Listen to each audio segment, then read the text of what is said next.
ভারতের line of কন্ট্রোলে শেষ গ্রাম তুলাওয়ারি, পাশেই পাক সেনার ঘাঁটি। আর সেই গ্রাম এখন কি পরিস্থিতি জানতে পৌঁছে গেল নিউজ 18। सरहदों और लाइन ऑफ कंट्रोल पे तनाव है। जी हां, जब से पहलगाम अटैक हुआ तब से सरहदों के साथ साथ पूरे लाइन ऑफ कंट्रोल के एरियाज में बहुत ज्यादा तनाव है। आप देख सकते हैं मैं इस वक्त तिल्लावारी इलाके में हूं। ये मिडिल स्कूल तिल्लावारी है।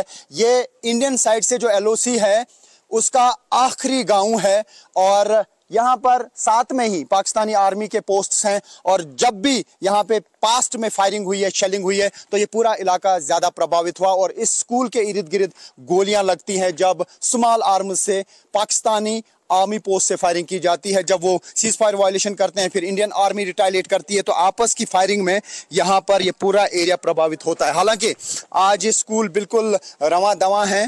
क्लासरूम्स में आप देख सकते हैं बिल्कुल बच्चे हैं, पढ़ाया जाता है। यहाँ पे हेडमास्टर साहब मेरे साथ में हैं। माहौल तो अभी जब से ये अटैक हुआ है पहलगाम का तो तनाव भरा ही समझो। गांव के अंदर जो लोग हैं डरे समय हैं कि कहीं फिर से वो हालात न हो जाएं जो इससे पहले के थे। सीज फायर से पहले जितना भी फायर पाकिस्तान से आता वो सीधा स्कूल पे आके लगते थे, छोटे या बड़े फायर।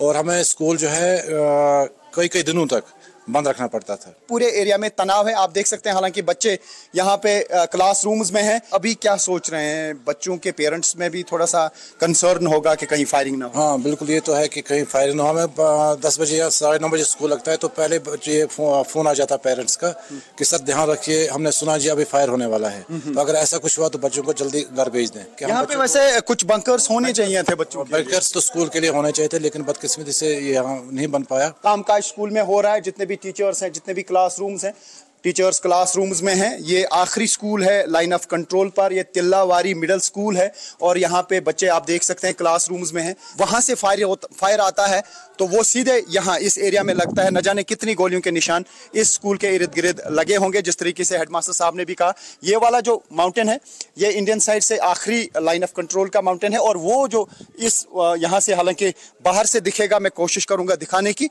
तो वो वहां पर पाकिस्तान आर्मी के पोस्ट्स हैं। ये हाजी पीर का सेक्टर है, सजीवारा एरिया है जो उस पार से इस एरिया को बोलते हैं और हमारे साइड से इसको बोलते हैं हाजी पीर सेक्टर। जिस तरीके से भारत का स्टैंड क्लियर है कि जवाब दिया जाएगा। क्या एक बड़ी जंग होगी? क्या एक ऐसा जवाब दिया जाएगा जो पाकिस्तान के लिए एक सरप्राइज होगा? किसी को नहीं मालूम, लेकिन हमारी नजर लगातार इन हालात पर बनी हुई है। পরশু যদি শত্রু হয় আট ঘাট বেঁধে থাকতে হয়, স্থলে হোক বা জলে, শক্তি বাড়িয়ে যেতেই হবে। আর যাতে যুদ্ধ তো ছাড়, যুদ্ধের কথা ভাবতেই পড়শি দেশকে 10 বার ভাবতে হয়। তাই এবার ফ্রান্সের থেকে 26টি রাফাল মেরিন কিনলো ভারত। রাখা হবে বিমানবাহী রণতরী INS বিক্রান্তে। Okay, we're clear to go. Weapons ready. Suits on the way.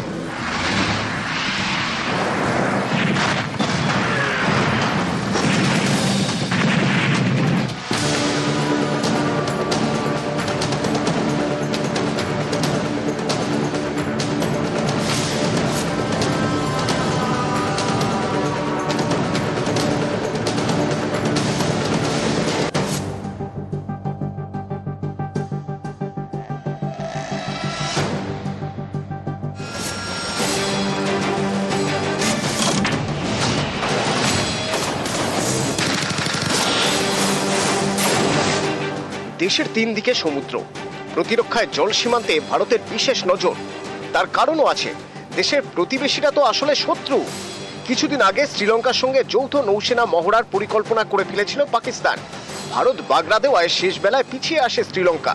কিন্তু গুজরাটের দিক থেকে মাদক পাচার আর অনুপ্রবেশের চেষ্টা সব সময়ই চলে। পাকিস্তান ছাড়াও আছে চীন। শ্রীলঙ্কার হাম্বানটোটা বন্দরে চীনের কর্তৃত্ব, আবার পাকিস্তানের গদর বন্দরেও চীনের আধিপত্য। আসলে জল সীমান্তে ভারতকে ঘেরার ছক চীনের। পাক চীনের এই সব ছক বানচাল করতে এবার ভারতের হাতে রাফাল মেরিন।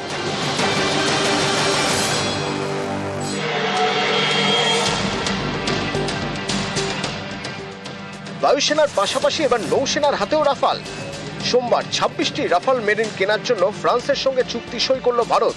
খরচ পড়বে 63,000 কোটি টাকা। ভারতের প্রতিরক্ষা বাহিনীর ইতিহাসে সবচেয়ে দামি চুক্তি। কি এই রাফাল মেরিন?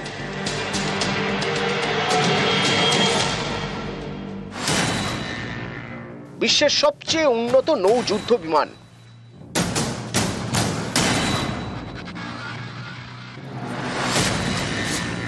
লম্বায় 50 ফুট, ওজন 15,000 কেজি।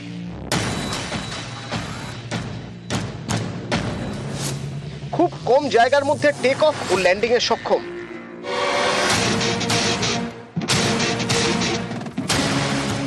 (3,700 কিলোমিটার পর্যন্ত দূরত্বে গিয়ে আঘাত হানতে পারে। ঘন্টায় 22,000 কিলোমিটার বেগে উঠতে পারে। 50,000 ফুট উচ্চতায় যেতে পারে। আকাশেই জ্বালানি ভরতে সক্ষম। 9 টন পর্যন্ত ওজনের অস্ত্র বহনে সক্ষম। বিশেষ রাডারের মাধ্যমে সাবমেরিন খুঁজে হামলা চালাতে পারে।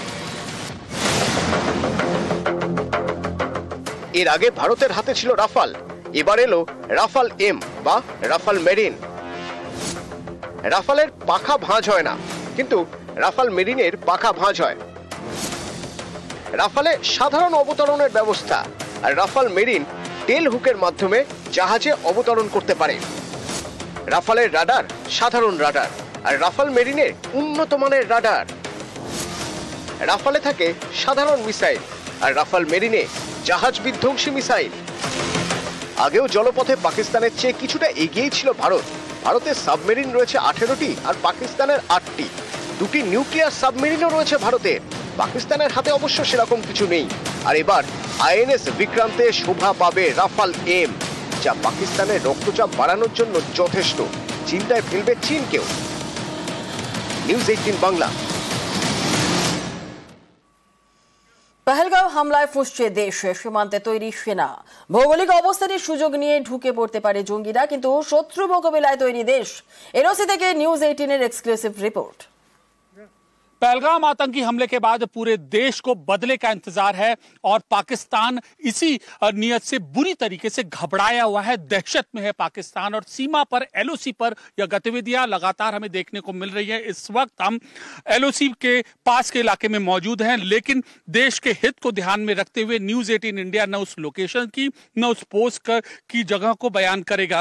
लेकिन एलओसी के पास का यह एरिया है और बीएसएफ यानी बॉर्डर सिक्योरिटी फोर्स ऐसे डोमिनेशन यहां पर कर रहा है और नजर है पाकिस्तान की गतिविधियों पर और पाकिस्तान किस तरीके से पाकिस्तान की ओर यहां पर हलचल हो रही है। देखिए, ये बीएसएफ के जवान यहां पर तैनात हैं और इनकी नजर लगातार सीमा के उस पार जो दुश्मन है वो लगातार इनके रहती है।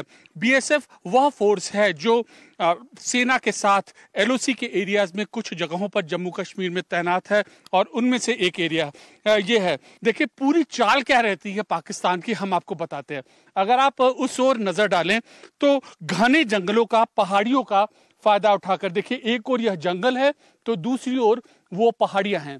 घने जंगल और पहाड़ियों का फायदा उठाकर आतंकी इन्हीं जंगलों से पार करते हुए आते हैं और स्थानीय लोकल सपोर्ट का फायदा उठाते हुए वह भारत की सीमा में आते हैं। लेकिन इस कायरतापूर्ण घटने के बाद हमारे देश की सुरक्षा खुफिया एजेंसियां चौकन्नी हो गई हैं और ये तैनाती इस बात का गवाह है कि तैनाती और चौकन्नापन तो अपनी जगह ही है, लेकिन अब मिलेगा पाकिस्तान को उसी की भाषा में करारा जवाब, जो न केवल आतंकवाद को खत्म करेगा बल्कि मिटा देगा उसकी जड़ें।